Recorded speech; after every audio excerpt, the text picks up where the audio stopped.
If you are visiting with us today, we have been in a series and we are in the final week and we are teaching around the book of Ruth. We wanted to focus upon Ruth because we want to talk about the relationships that we have as we are heading into Easter. Easter is the time of year where people will take a look at themselves from a spiritual standpoint. Sometimes that's difficult because they'll look back and say, man, I've just kind of wasted a lot of time when it comes to my walk with God. Sometimes it's just, hey, you know what? I want to start over. I want to, dive back in and really, show more of a light to other people. Sometimes people are just like, I'm so lost, I don't even know what the next step to take is. And so they need people around them that will help to reach them and say, listen, God is not only there, He cares about you. He looks at you, He loves you just as you are, even if you haven't been around church or haven't been in God's Word, whatever it might be, God is there for you. He's real. He loves you. Let's talk more about what that means. And so that's why we dove into the book of Ruth, because Ruth covers pretty much every one of those relationships. And so in the first week, we found out that there was actually a woman by the name of Naomi. She went across to Moab with her husband and their two sons. They were going there because they were going to starve, and they said, we've got to have food. So they went to this land that they should have gone to, and what happens is her husband dies, and then her two kids die. But before they had died, they had both married, and they had daughters named Orpah and Ruth. So Ruth decides to come back with Naomi back to Bethlehem, which is where she's from, but it's taken a decade before they make this trip back. So when Naomi left, she was very pleasant. That's what her name means. But when she came back, she said, call me Mara because I'm actually very bitter. And so in life, it can be very easy to get to that point of being very bitter, especially with relationships at times. And what that will do is it causes us to turn inward and then spiral downward, where God wants us to go outward so that we can go upward. When we do that, we can become pleasant, but sadly, we have a lot of bitterness when it comes to our life, and Naomi knew that. So Ruth comes back with her. She's a foreigner. No one really knows who she is, and that's when the whole love story kind of kicks in, which is where we're going to finish off today. So the first week we talked about we got to restart. Naomi was like, I need to have this restart, and then that second week we've got to rebuild, and each week has been in a different place within Bethlehem or Moab. So it started off in Moab, it came back to the fields. Last week we were on the threshing floor, and then this week we're going to head to the city gates. So the final two people, which are the main two people, are Ruth and Boaz. But there's going to be someone else that's going to come in the picture today, but we never find out his name. So restart. Then we're going to rebuild. Last week we said, hey, there's going to be a risk that we're going to take, but there can also be a reward from that. So let's reason this together. And today we're going to talk about redemption. Because if anything in the book of Ruth is all about redemption. A few weeks ago, Deanna and I had a momentous occasion. I just remember this because I make lunches for my kids for them, for the next day when they go to school and that's a time that I get to spend with my dogs, and I feed them cheese. And I don't know if you're supposed to feed dogs cheese or not, but they love cheese, so I feed them cheese while I'm making the lunches and things like that. And so we had celebrated our 24th anniversary. And then that night, I noticed that for the first time that I can ever remember in 24 years, now this could have happened before, but this is the first time I noticed it. We had eaten an entire, what do they call it, a bunch of bananas? What do you call them when they're together? Is that a bunch? A bunch? Oh, good, I had the right term. We had eaten an entire bunch of bananas without any of them turning brown. No. How is that not? Has anyone else ever done this? So you guys eat the whole things? Because the goal, in my understanding in our house, is that if they get to a certain point, you can use them in banana bread. And so then you can mash them up. So that's kind of the goal behind it. Ours get so black that you don't even know if they're bananas. But like we don't move them. We just they stay there. I think that we're waiting until they dry out enough to become potpourri or banana jerky. I don't know, one of those two, because that's what they seem to do. So anyway, they were all gone. I had no bananas to put into the lunches. I could not even believe it. So for the first time in over 24 years. Now, once again, this is just 2 weeks later. Just 2 weeks. I went to make lunches, and I looked down, and guess what I saw? Black bananas. Black bananas. Well, they were brown. They hadn't gotten to black yet. But they were brown bananas. And it was almost the entire bunch once again. So you know what I did? I ripped them off and I threw them in those lunches. No, I didn't do that because they were bad. And we didn't make any banana bread either. So in just 2 weeks' time, We had gone from this occasion that I noticed that, wow, we had made a change, and this was a good change, because I hate wasting food, and we tend to do that at times. And so I'm like, we didn't waste any food, this is a good thing, to right back to the same thing that we always do. This series is so important because 4 weeks ago, a lot of you told me I need to restart. And 3 weeks ago, a lot of you told me, man, I just got to start rebuilding. And then some of you this past week said, I'm really reasoning this out, and I'm willing to take this risk, and I know there might be a reward, but it might not be exactly what it is that I'm expecting. Because this is the week that we're going to redeem everything. And you have to understand something. If you started making those changes, it's very easy to go back to the things you've always done. We talk about Easter. Peter, who denied Christ 3 times. Not once, not twice, but 3 times to his face. What did he do? He went back to fishing. And then he realized that God was there, and Jesus was on the shore, and he had to get to him, right? So there was a redemption time. But we have got to put these habits into a daily routine. We've got to schedule them at times. We've got to note when we do them and when we don't do them. And we've got to celebrate them when there is something good. And when there's something bad, we've got to learn from it. I tell my son Nathan all the time, I drive him crazy with it. There's no such thing as winning and losing. There's winning and learning.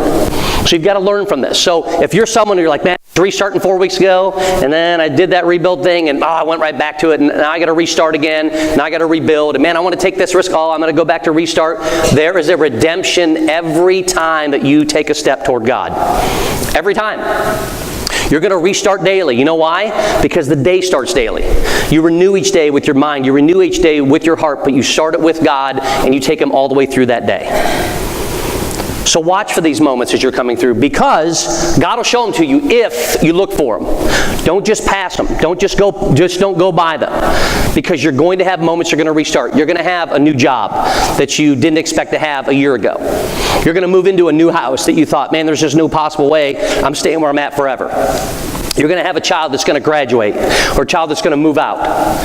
You're going to have a new family member that's coming in. You might have a new little bundle of joy that's coming along. And as a parent that, oh my goodness, it's going to bless that entire family. You don't know what it's going to be, but there are going to be moments. And it's how you look at them and how I look at them. Are we redeeming the time so that we may gain a heart of wisdom, which is what the Bible teaches us? Because God wants us to see Him in every moment, both good and bad. Because we all know that we have struggles. Naomi was bitter. She was pleasant at one time, and she became bitter. And through this foreign girl, Ruth, it's at the end of this love story. What is going to take place? Because the last thing we had talked about last week was Boaz wanted to marry Ruth. Ruth had actually proposed, let him know that, hey, we're going to get married, or I want to marry you. And he's like, I want to marry you too, but I have to do it the right way. I have to take the right steps. I'm going to make sure that my heart is right, and then I've done the things that are necessary according to the law. And that's where we left off. Ruth took 6 measures of barley home to Naomi. 6 measures, and then let her know that he was not going to rest, which points us toward creation. God worked 6 days, and on that 7th day he rested. Boaz had let them know that I'm going to work on this until the very end, because that was the final twist in the story. Ruth chapter 4 is where we pick up today as we end this final week on this relationships about redemption. Meanwhile, verse 1, Boaz went up to the town gate and sat there. When the kinsman redeemer he had mentioned came along, Boaz said, come over here, my friend, and sit down. So he went over and sat down. So let's stop here for a second. The reason that this takes place at the city gate is this. So now we've gone from Moab, the region of Moab. We've gone back to the fields where they did all of the harvesting. Then we were at the threshing where they separated the good from the bad. And now Boaz has got to go to meet this kinsman redeemer. He meets him at the city gate. Anytime that you see people congregating at the city gate, it is because that is where business takes place. This is where people congregate the most, where people come in and out. You want to have a conversation about it? Let's sit down and let's talk. Now here's the thing to remember. This kinsman redeemer has no idea that Boaz is coming to see him. He's coming along and he is not by himself. It says there are 10 elders. These 10 elders were obviously looked upon and everyone knew who they were. So they're overseeing this town.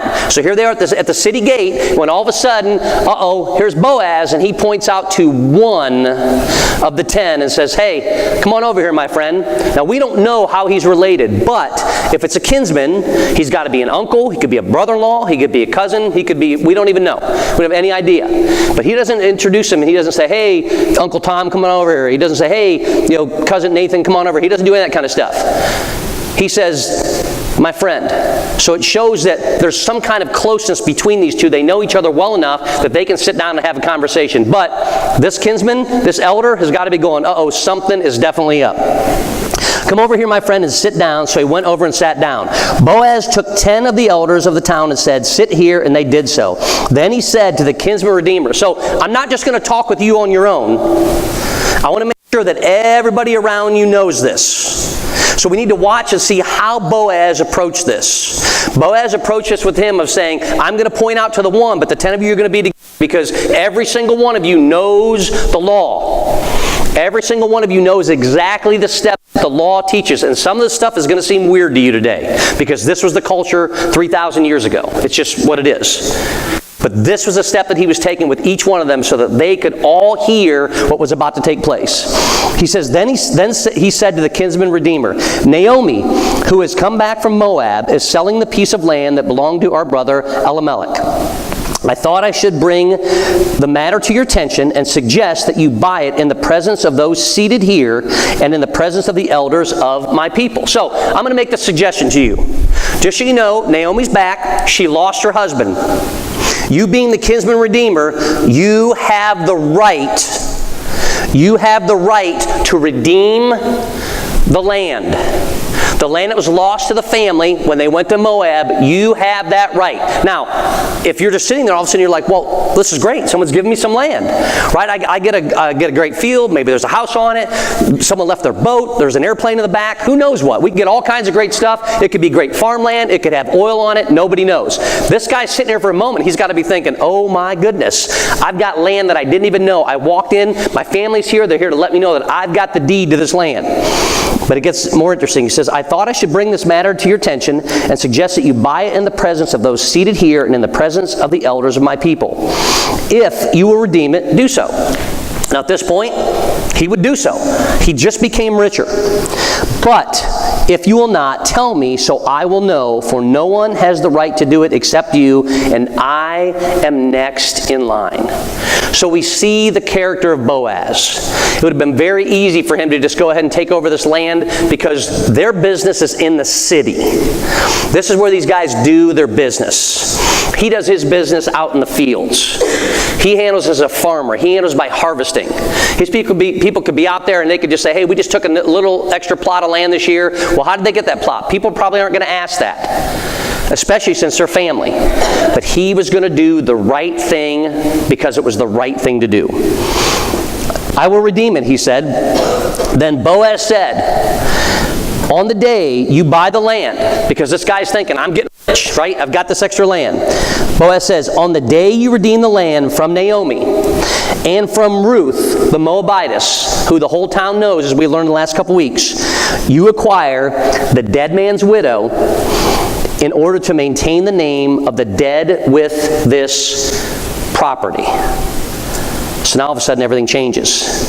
So see, I'm going to give you some land. I'm going to give you this piece of land. And oh, by the way, what I didn't mention is that there is also a widow that comes with it.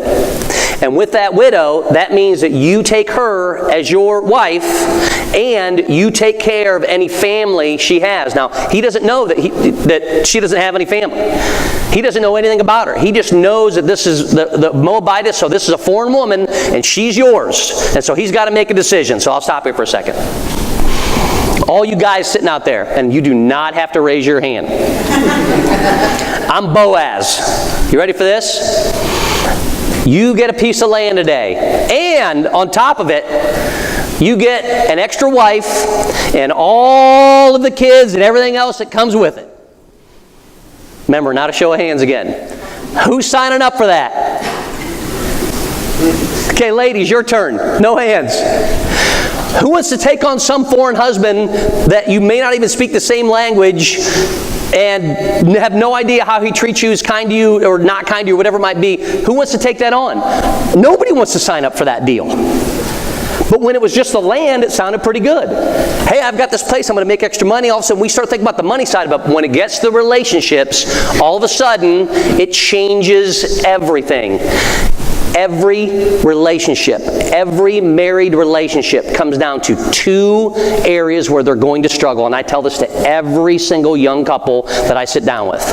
Faithfulness and finances. Finances and faithfulness. Put however you want to do, whichever order you want to put them in. Faithfulness and finances. If you're faithful, things are going to be great. If you struggle with your finances, it's going to test you. If you're good in your finances, things are going to be great. If you struggle with your faithfulness, it's going to test you. If you can focus upon those two things, happy wife, happy life, things are good. But if you struggle in either one of those two areas, that's where you've got to really sit down and have some serious, lifelong discussions. So when this guy was going to make money, I'll redeem it. And when all of a sudden he found out, oh, there's going to be an extra gal and maybe a whole family with it that I tie together, I don't know that I want to sign up for that. Because here's the thing, think about this. This is all the guys sitting here. He's got to make a decision right now. He's got to say to this guy, I've got to make a decision. And he says, at this, the kinsman redeemer said, then I cannot redeem it. Now, let me hold on for a second. He doesn't say, hey, can you give me 24 hours so I can go talk to my wife about this? So we can go have a discussion. You know, I'd like to sit down with my family and say, hey, it's possible, you know, there could be other kids and there could be another wife. And we could. He doesn't do any of that stuff. He immediately knows the answer is going to be no. At this, the kinsman redeemer said, then I cannot redeem it because I might endanger my own estate. You redeem it yourself. I cannot do it. He was not willing to do so. And he just said it in front of all the important guys. So now they've got to seal the deal. Just as we would sign a contract, we'd write the contract back and forth. Yep, you've won this in land purchase. We sign this over. You know, they're taking on all the taxes. They're taking on all this that's coming with it. We're signing over the deed. You go, whatever it might be. When you buy a house, buy a business, whatever it might be. Now we've got to seal it. So watch how they seal it. Verse 7. Now in earlier times in Israel, for the redemption and transfer of property to become final, one party took off his sandal and gave it to the other. This was a method of legalizing transactions in Israel. It's kind of weird, isn't it? I mean, I think it's kind of strange. So literally, all right, if you're not going to take the land, then here's my shoe. The guy's hopping around wherever he goes, right? I mean, I just think it's so strange. There is also a portion of Scripture that talks about at that point, because he was going to be kind of looked down upon for not doing this, that people would spit on him. They would literally spit upon him because that is almost, it's shameful that you wouldn't do such a thing. But he is saying there's no way I'm taking this on because I'm not taking on all these other relationships. So they finalized it with the shoe. So the kinsman redeemer said to Boaz, buy it yourself, and he removed his sandal.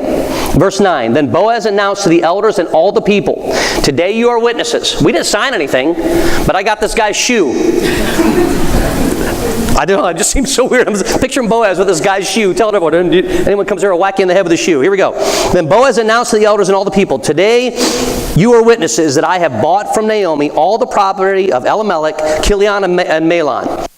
I have also acquired Ruth the Moabitess, Mahlon's widow, as my wife, in order to maintain the name of the dead with this property. So it's being passed on in the family, so that his name will not disappear from among his family or from the town records. Today you are witnesses. Now, pass on the family name is a big thing. I've shared this with some of you before. I didn't know this, but I was the last Stahl to have children that had the chance of having the last name of Stahl. And so when we had Chandler, cousins of mine that I didn't even know who they were leaving us messages when people had this thing called an answer machine. If it didn't pick up, it'd go doot, you hit a button and it would like play back and you hear a voice on it. Some of you young kids have no idea what I'm talking about. But we'd hit that and like people were calling me, hey, just wanted to congratulate you and this is such and such. And I'm like, I don't even know who this is. And it was all because we had a boy, because now that Stahl name could be passed along, because I guess all the other ones, my brother has 3 girls, all the part. And everyone other that had the Stahl name, guess what? They all had girls. So who's the most important person in my family? This guy, and I'm stealing it. No, I seriously, I had cousins, I had no idea. The family name is something that's important that we want to pass along, right? Every moment that we have in life, we represent our name. Sometimes we don't think about that. We don't think about how important it is to carry a name on. I'm going to show you how important it is here in just a little bit. But it's important to be able to look back at grandfather and great-grandfather and share the stories, and this guy did this, and he came across as an immigrant, or he did that, whatever it might be, to pass that family name on, even though they may have been dead for years, generations, and gone for a long, long time. What you do now, what I do now, is what cements my name, my family name, who I am as a person, most of all, who I am before God. Boaz stood up and did the right thing according to the law. And in the process, he kept a family name going, that they wouldn't be forgotten about. Verse 11, it says, "Then the elders and all those at the gate said, 'We are witnesses. May the Lord make the woman who is coming into your home like Rachel and Leah.'" Rachel and Leah go way back to Genesis. I mean, they've been gone forever. "Who together build up the house of Israel. May you have standing in Ephrathah and be famous in Bethlehem. Through the offspring the Lord gives you by this young woman, may your family be like that of Perez, whom Tamar bore to Judah." Now, Perez is very important. I'm going to show you in a little bit as to why, but let's stop here for a moment. Boaz, in his entire life, has not found that special someone. He finally finds that special someone, and because of the culture and because of the laws and because of how things are done, he is not able to have her as a wife until he takes the proper steps, which he does. So he shows his character. Even if the answer would have been no, Boaz chose to do the right thing. Boaz chose to say the right words. Boaz chose to represent his family and this other family, which is something we have an opportunity to do every day with every single person that we come in contact with, whether it's in school, whether it's on a field or on a court, whether it's in our work, whether it's greeting people here, whether it's in an Easter egg hunt next Saturday, wherever it might be. Every single opportunity we get a chance to represent our name. And we have an opportunity to represent God as well. Because see, Boaz was the kinsman redeemer. God sent us also a kinsman redeemer through his Son to redeem each one of us. Recently, I was going through paperwork in my basement, and I came across one of those, maybe some of you guys don't get this, Dick's Sporting Goods, like the $10 off when you spend, if you spend like $1 million, they give you $10 back. I think that's what it came across for us. And it had expired in 2004. And so Caitlin Shoemaker works at Dick's, and so I was talking to her about this, like, oh, I've got this old coupon. She's like, just bring it in. We'll use it. And I'm like, what do you mean? She's like, oh, if it doesn't matter if they're expired. We just, that's kind of a customer service kind of thing. So if you bring it in, you can use it. Dilemma. I mean, because this thing's almost an antique now. Keep this piece of paper that's 15 years old, or do I go in and see if they'll actually redeem it? Maybe I go in and see if they'll redeem it and then give me back the piece of paper so I can, I don't know, I've got a lot of things that are going on. How many times do you get points on a credit card? You get points at a store, gas at a store, or gas at a gas station, whatever it might be. You have an opportunity to redeem it, and you miss the redemption. It expired at the end of the month. You're like, oh, it's April 2nd, and it was March 31st, and I knew it for the gas, and I should have gone over to do that. You have points on a credit card, and you're looking at, oh, I was going to get that really cool thing, and I forgot it, and the dumb thing's expired. We miss redemptions all the time. We get a chance to redeem things, and we forget about it. In your walk today, don't miss this. God will redeem you at any time. God will carry your name on at any time. He sent His Son, His kinsman, to redeem you and me. And coming up on Easter, there's a lot of people that just don't understand that. It's as simple as letting them know, man, God loved you so much. He loved you so much that He gave His one and only Son for you. You're a knucklehead. You're an idiot. I don't even like hanging out with you. I don't really even like talking to you, but God loves you. Because guess what? Someone once thought that about you as well. And the change that takes place from the inside out, they may not even recognize you a year from now, or 2 years from now, or 3 years from now, if you choose to restart, and if you choose to rebuild, and if you take the risk and reason it out and say, there's going to be a reward, even if I don't see it in this life, because there is a redemption that takes place. So Boaz and Ruth go off and do what Boaz and Ruth do, and they have a baby. And watch what takes place next. Verse 14. The women said to Naomi, it's not all the women around it. Gave birth and grandma's got the baby. This is like I've never been a grandma, but I'm assuming this. I think that when you have kids, like you do everything you can to raise them, and you hope that you raise them right, and at some point in some time, you're like, they just got to kind of do it, and then they do good things, you're like, I did pretty well. And then they do bad things, and you're like, yeah, that's his fault, right? For the mom. So, but when you hold a grandchild, something changes. I've seen people that are angry. I've seen people that are bitter. I've seen people that are just, they just barely even get through the day, and then all of a sudden they hold a grandbaby, and it is just, what just happened? Because a lot of times we look back at all the things we messed up as a parent. We go back to all that we screwed up. But we didn't have the baby, and then the child go, I'm going to mess you up so badly. Right? They didn't give you a manual or anything with it. You just screwed up. I thought that was the right thing, and I messed up. And I thought that was the right thing, and I messed up. And all of a sudden you realize, my kid's messed up. Why is my kid so messed up? Oh, because I'm messed up. It just happens. And in the reality of it, they're probably really good kids. They're probably doing some really good things. If you've led having God first in it, they've probably done some really good things. But it's usually an outside relationship that causes that.